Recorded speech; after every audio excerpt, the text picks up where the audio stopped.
247페이지에 3번 먼저 잠깐 보러 갈게요.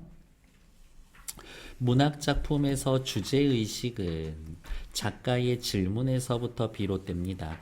작품을 통해 인간의 삶과 세계의 질서에 대해 질문을 던지고 독자의 반응을 기다립니다. 궁극적으로 독자가 작품에서 읽어낼 주제로 나타납니다. 즉, 작가가 인간의 삶과 세계의 질서에 대해 질문을 던지고 그거에 대해 이야기하는 게 주제입니다. 독자는 자신의 관점에 따라 다른 주제로 읽어낼 수 있죠. 사회, 규범, 제도 등 사회적 맥락에 주목할 경우 노비 반석평을 통해 어떤 질문을 던졌을까요? 이거라고 생각합니다. 결국엔 거저주는 문제지. 주제가 뭡니까야? 짧은 몇 줄 읽고 열 몇 줄 읽고 뒷페이지로 넘어가서 6번은 또 먼저 보셔야 되겠지. 사회적 약자는 신분과 같은 선천적 요인에 의해 규정되기도 하지만 사회적 약자, 신분, 일시적 혹은 장기적으로 사회적 주류와 거리를 둔 상층 지식인 동안 예를 들면 뭐 있을까? 쟤네들 꼴배기 싫어서 시골 내려가야겠다. 혹은 유배 간다. 이런 사람들처럼 스스로 사회적 약자로 인식할 수 있다. 사회적 약자는 주류에 대해 소외감과 위화감을 느끼곤 하는데 여러 가지로 대응합니다. 가에서는 독특한 서체로 한때 이름을 날렸으나 당쟁의 여파로 벼슬길에 나아가지 못한 채 영모 사건에 연루돼서 유배당한 상태에서 노후를 보내는 작가의 회한, 가에서는 회한, 나에서는 남다른 능력을 가진 사회적 약자가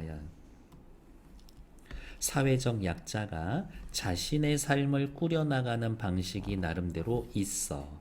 다음, 다에서는 혼란스러운 해방 전후 전국의 중심이 있었던 주요 세력과 거리를 둔 채 살았던 지식인의 처세관이 나타납니다. 다는 비교적 자발적이네. 이 정도 느낌. 앞으로 넘어와서 어쨌든 나 먼저 읽어 놓으면은 좀 빨리 하나라도 더 해결할 수 있을 것 같은데 나 먼저 읽을게요. 옛날 얘기입니다. 진짜 별거 없어. 이거 나 옛날에 일요일 아침 서프라이즈에서 봤었는데 반석평이라는 자는 재상가의 노비였었습니다. 신분에 의해서 사회적 비주류지. 그가 어렸을 적 재상이 그의 순수하고 영민함을 아껴서 시서, 글을 가르쳐 주었는데 여러 아들 조카와 더불어 같은 자리에 앉혔다. 양반이랑 노비가 같은 자리에서 글 배웠어. 반석평이 조금 성장하자 먼 시골에 아들 없는 사람에게 주어서 입양시켜 종적을 감추고 배움에 힘써서 주인집과 너 이제 우리 집하고 연락하지 마 라고 이야기를 했다. 왜 그랬을까? 이거 노비였었던 신분이 들통나지 않게 하려는 일종의 주인집의 배려지. 순수하고 영민했었다라면서 인물에 대해 직접 제시하고요. 자신 양반들하고 같이 자리에 앉히고 입양시켜서 종적 감추고 주인집과 통하지 하지 못하게 했었다. 애를 평등하게 대해줬고 노비로 살지 않게 배려해 준 거지.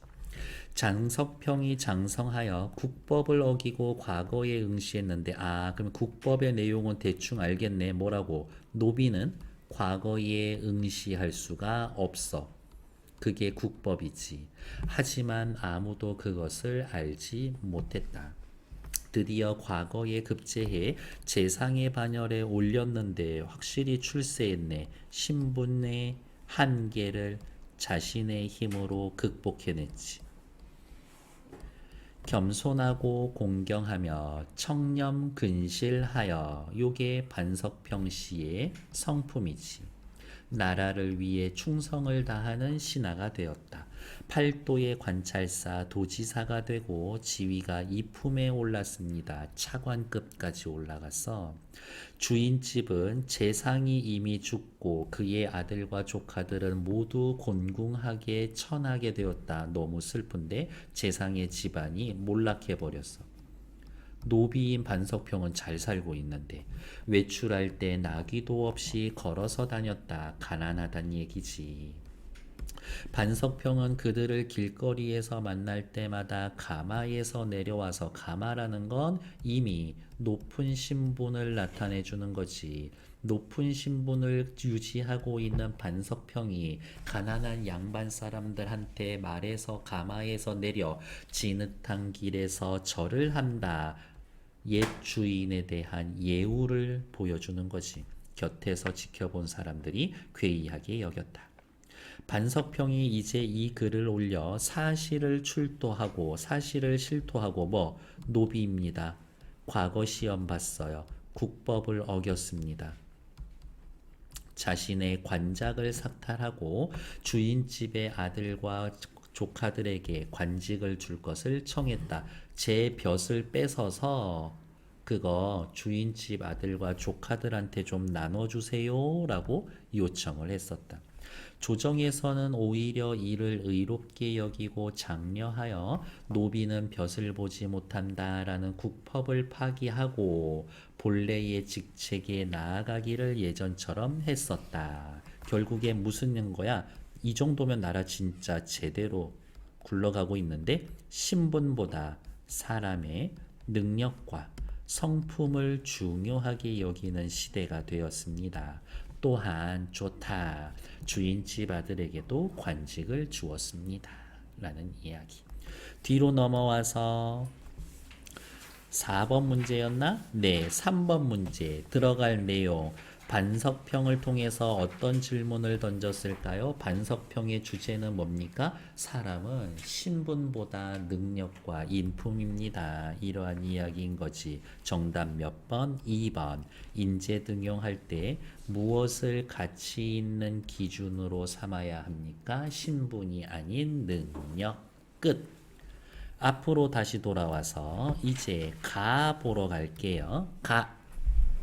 늙은 소의 탄식이라고 되어 있어서 노우탄이라고 되어 있는 한시네요. 시작해 봅시다.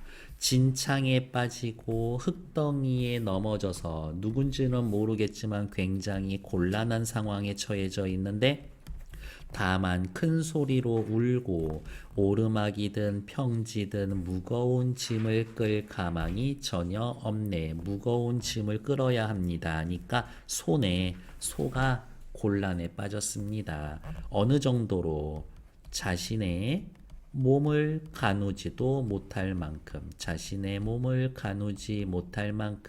곤란합니다.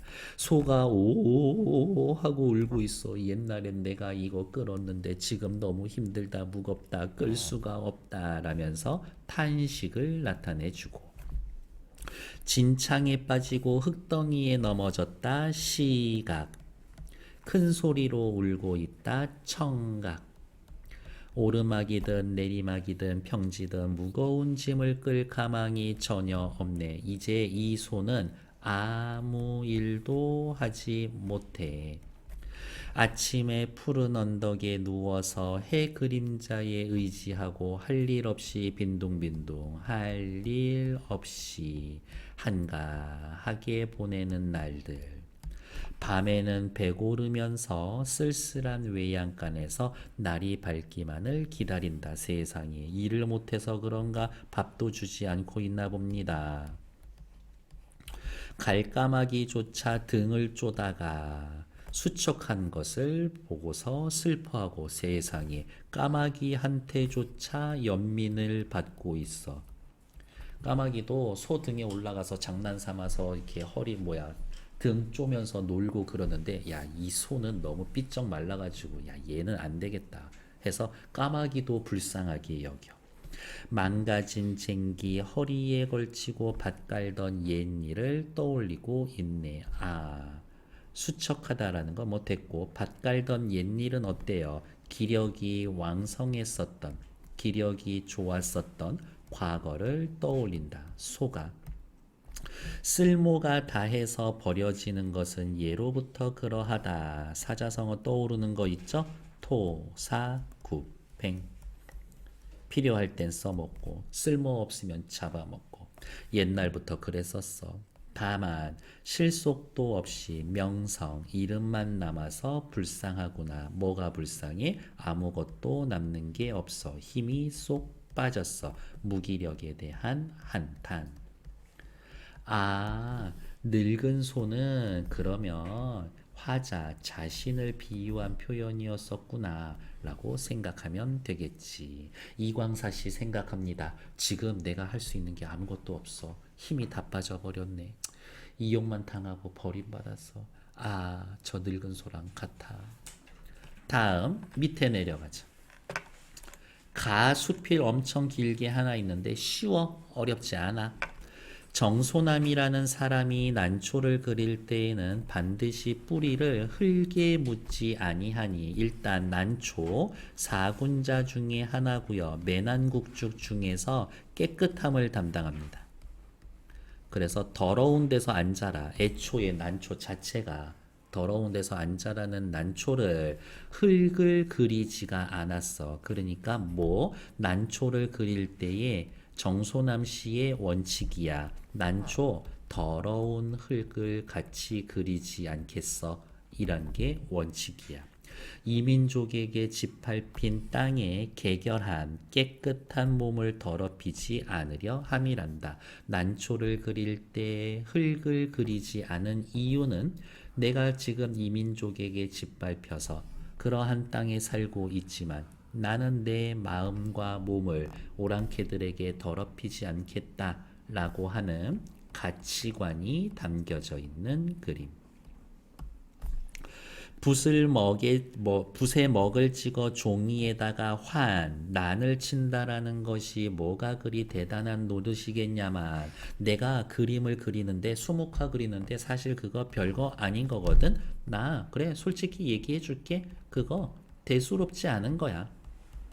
사물의 형용을 방불하게 하는 것만으로 장기로 지는데 그치지 않고 그럴듯한데 장기 자랑하지 않고 자연을 빌려서 청고한 심정을 호소하는 한 방편으로 삼는다는 점에서 그림이 예술이 될 수가 있고 그러한 예술을 위해서 일생을 바치기도 하는 것이다. 내가 생각했을 때 그림, 예술이라는 건 자연을 빌려서 자신의 심경을 드러내는 거야. 그게 예술의 본질이라고. 글쓴이의 예술관 정도 되겠지. 그런데 나란 사람은 글쓴이 자신이겠죠. 일생의 거의 3분의 2나 살아온 처지에 아직까지 내가 환쟁이인지 예술가인지도 구별하지 못하고 있는 것은 딱하고도 슬픈 내 개인 사정이지만 되든 안 되든 그래도 예술가답게나 살아보자.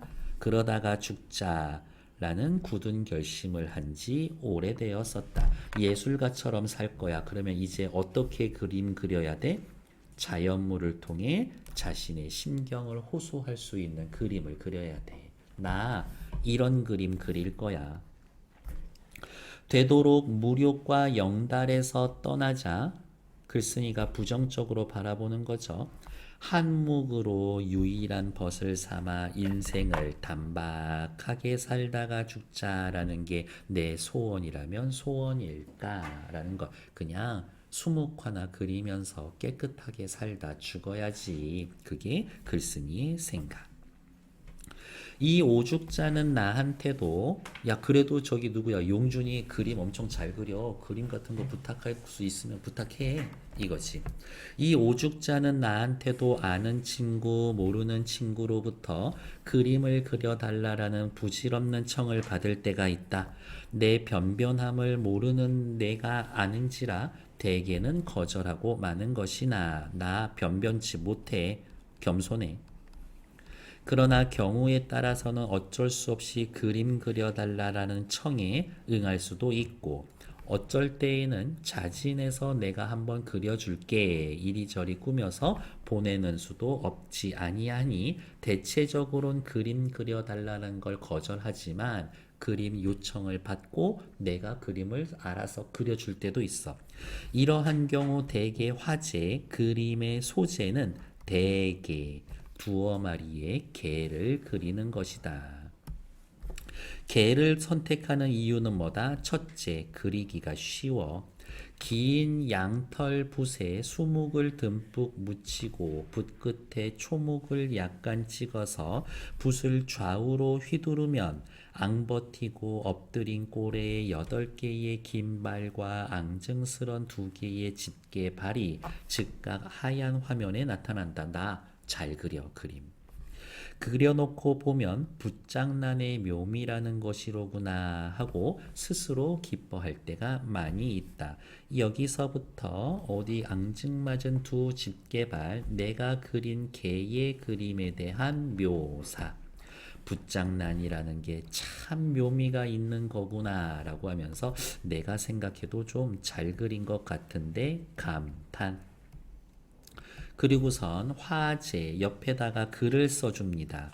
뜰에 가득한 차가운 비가 내려 물가는 온통 가을인데 배경 제 땅을 얻어 좌우로 마음껏 다니는구나. 누가?